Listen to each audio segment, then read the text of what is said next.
Here's another intro I'm delivering to you while I drive and deliver. Welcome to part 2 of, I'm looking at myself instead of you. Welcome to part 2 of the best films from the year 1990 tier list. It's a movie tier list. 1990 is the year that all of these movies have been released. We're trying to figure out... Oh, sorry. Continue on to Springmount Road. It's her. We're trying to figure out the top movies of the year 1990. Welcome. Enjoy. All right, we're back, baby. Last we left off with these 4 here in the guilty pleasure category. Right over here. So we're going to go next with the movie Men at Work. Do you remember that? It's a Charlie Sheen and Emilio Estevez venture. Great supporting cast, including Keith David. And it is kind of a wild romp about a dark comedy about 2 garbage men who stumble upon a body. You know, it's just basically, it's like an Alfred Hitchcock tale told with a comedy twist. You know, it's got a little rear window in there, and Charlie Sheen spying on his neighbor across the way. He thinks he kills somebody by shooting a BB gun, by shooting him in the ass. Nothing personal.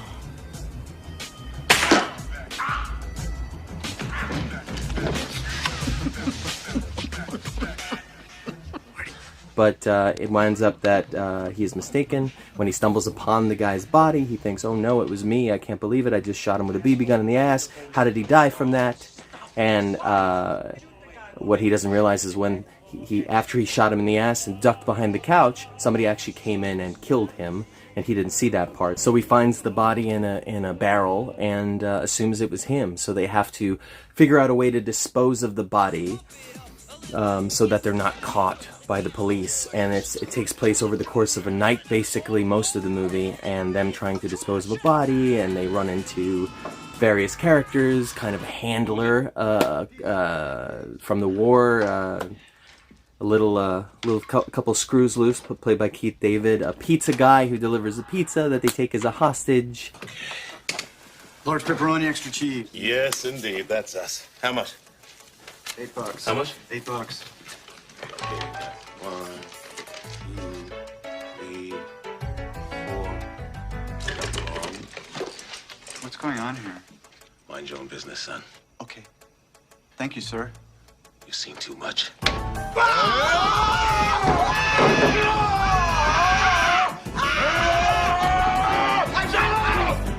what the hell are you doing? He saw you with the body.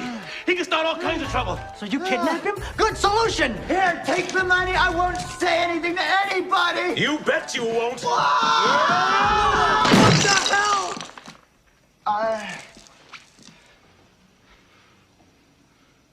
Extra cheese? You're a madman!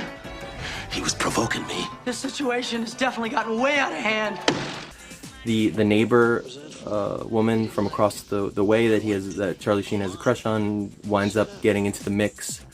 The dead body belongs to somebody either her boyfriend, somebody she works with, one or the other. And then the bad guy, the dude, I can't remember his name. He's one of these great character actors. He was in, oh man, I'm sorry, but he was in The Fly. He played Gina Davis's ex, who loses a couple of his, limb parts by the end of the movie. And then he was also in, he played the sleazy boss in Don't Tell Mom the Babysitter's Dead. You will, just Google him. I'm recording this with my phone, so of course I cannot Google right now. I don't have a laptop handy. But it's one of those names, it's one of those character actors. You just recognize the face. That guy from that, you know, all the movies he was in, but the name is like on the tip of your tongue, and you just can't, oh shit. But he's great. And so anyway, Men at Work. You know what? I have so many fond memories of this movie. You know, I have seen it again several times. And man, there's, you know, it's one of those things where there's so many parts, you know, to get the Keith David, like, he was provoking me, lied. He was provoking me. His whole part of that movie is hilarious. There's so much good stuff. It gets a little daffy towards the end, which I love. I love when stuff turns into a cartoon. But I'm sorry about this, but I'm gonna have to put it in guilty pleasure only because, you know, maybe I need to revisit it again before I know. You know, this is awful because I feel like so many... You know what? I'm not going to do this. I'm not going to do this. You know what? No. Men at Work goes in a fucking... What a movie. That's where Men at Work goes. Another movie that was very misunderstood when it came out. Unfairly maligned. It was really maligned. People hated that movie, and I don't know why. I watched it all the time. It's one of those movies where I rented the VHS multiple times. It was always on TV, so it was like one of those deals. So I think I stand by the rest, though. We're gonna keep the rest where they are. I Come in Peace. Technically, I don't even know if they should be in the list because it has been a long time since I've seen it. It's another one of those movies I have fond memories about. The alien assassin of sorts, you know, stating his line. He's kind of like Groot before Groot in a sense. I come in peace. I come in peace. I come in peace. And you go in pieces, asshole. You know, all he says is, I come in peace. But he usually says it right before he dispatches a person, just right before he kills somebody. He has really cool weapons, like this thing that attaches to his wrist, if I'm remembering correctly, and it shoots these discs that fly around the room and slice everybody's heads off and throats and stuff. And it's quite inventive and fun, and Dolph Lundgren is great in it. Brian Benben, I think, is his sidekick. It's a good movie. The guy who directed it, I think, is Craig Baxley, if I'm not mistaken. I Come in Peace is a great movie. It's just, I don't know if it's what a movie. I think this one is rightfully so in Guilty Pleasure. All right, so we're going to try to move through this a little faster. Die Hard 2. I'll do the same thing. I'll do the same guy twice. Bruce Willis. Die Hard 2. Die Harder. Has a great villain. I always love seeing Ken, another great character actor. This is awful to not be able to remember his name because I'm currently actually watching Trespass again, the Walter Hill movie that he's in. What the hell you white boys doing up here anyway? Go about go. Trespass. He plays Death in Bill and Ted's Bogus Journey. Whoa. Who are you? Ted. It's the Grim Reaper, dude. Oh. Came back for the new one. He was in one of the greatest Tales from the Crypt episodes. He was in Demon Knight. He was in VFW, which came out recently. Check that out too. That's kind of Expendables of character actors. It's amazing.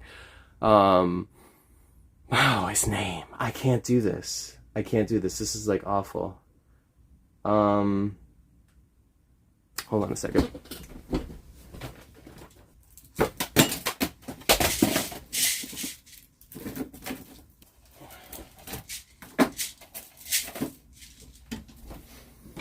Now this is technically a cheat, but I don't care. I actually have the Blu-ray here from the same director. Who was the director? Joe Bagos. Who's been getting really good lately. His newer films are way better than his older films, and this is the double pack with VFW and Bliss. Bliss is even better than VFW, but the actor is, of course, the lettering has to be so friggin' small. William Sadler, of course. Well, Bill Sadler, how nice to be sitting here in Los Angeles talking with you. Nice to see you. And to congratulate you on your performance in Die Hard 2. Thank you. And you're the bad guy. I mean, you're really bad, okay? Yes, I am. But as I sit here looking at you, you're mild-mannered, you're pleasant, you're very nice looking. You don't look like a bad guy at all. So now why aren't you playing romantic leads instead of bad guys? I'll tell you, I've I've played a lot of bad guys too, and I'm not exactly sure why. I enjoy it, and I'm good at it, but I agree. Why aren't I playing romantic leads? I don't know. I walk into producers' offices, and they just take one look and say, "Oh yeah, murderer." You know, that's Richard Speck, isn't it? You know. So I think, I don't know, it must be the cheekbones or something. And William Sadler is the greatest. He plays the bad guy in Die Hard 2. I think it was Rennie Harlan directing this one. It's in an airport. It's there's a hijacking going on. It's a similar thing, but it's in an airport. And it's not as good as the first Die Hard. It's not bad. I'm gonna say memories are better with this one. I am. I know I just talked up William Sadler, went through all this for that, but I am actually, yeah, I'm gonna say Die Hard 2 is not as bad as the last two Die Hard films, but it's in my opinion the best is Die Hard with a Vengeance. Die Hard with a Vengeance, the third one. And then Die Hard, which is a classic, of course. And then, yeah, I'd put this one there too. But it's one of those things where when you remember it being a little bit more badass and more of a big deal than it is. I'm not saying it's a bad movie. I'm saying the memories are better. That's all I'm saying. La Femme Nakita, early, if not the first. Luc Besson? No, not the first, because he did that movie with Christopher Lambert. I think it was like the one in the subway. Can't remember the name of it. It's probably Subway. And La Femme Nakita was remade into a film with starring Bridget Fonda called Point of No Return, which I was always a big fan of. That came out in the 90s as well, a couple years later, if I'm not mistaken. One of the things I always remember about the remake is that Harvey Keitel plays a cleaner. I'm Victor. I'm the cleaner. Type character similar to the Wolf in Pulp Fiction. Only this guy's Cleaning up your shit. scary. A lot scarier. Doesn't say much, and yeah, he's a lot deadlier, to where the Wolf kind of just stands back and tells everybody else what to do. This guy gets dirty, gets down and dirty. And but La Femme Nikita is great. I mean, Point of No Return, if you like Point of No Return, like I do, it's in a lot of scenes a shot-for-shot remake, just with English language. La Femme Nikita is great. It's just not. It's not The Professional. You know, it's not the Leon the Professional, and which is his follow-up, I believe, which was better. But it's man, that's tough. Oh man, I'm gonna still say I'm gonna say guilty pleasure. I am, because La Femme Nikita is what a movie. Yeah, of course. All right, next we're going with Robocop 2, which was traumatizing for me. I remember the scene where the guy's in the cast, the full body cast, and his boss, like the guy's name is Kane, a bad guy played by Tom Noonan, who's always great. He doesn't realize that he is blaming him for being a snitch of some kind, and he kind of is a shady dude. I don't know that he's 100% guilty of what he thinks he is, and he's definitely overreacting to what he's doing. I remember he's supposed to just scare the guy, and instead he cuts him open while he's awake from here to down there, and then there's like a young kid working with him. He's like this crime lord child, and he's forced to witness this. And I remember just being a kid myself. I was about the boy's age when I saw it, and I was traumatized. I was not expecting that. Like, granted, I probably shouldn't have been watching the movie, because the first Robocop, you know, even though they made the toys and the animated TV show and all that stuff, you still, by the second one, you need to have learned these movies are not for children. But I watched it anyway, and I was traumatized. I couldn't go to sleep for a couple nights. We'll go good sleep anyway. Robocop 2 is very much more.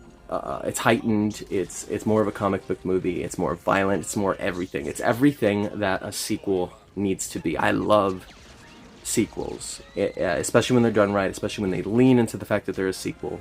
I love that Nancy Allen comes back miles above 3, and the remake, of course. I would say that the original is a classic. This one is what a movie, for sure. What a movie. And then we're gonna go to, I'm gonna have to stop soon because I gotta get going, but ooh, maybe we'll stop here. Yeah, maybe we'll stop here. Take a pause. Hopefully I can remember where everything is. And we'll see you next time. Thank you so much for taking the time to listen to my ramblings and bearing with me. My memory is not quite what it should be, up to snuff. But thank goodness for these little doggies, which you should all have a bunch of little doggies for your own shelves. All right, love you guys. See you later.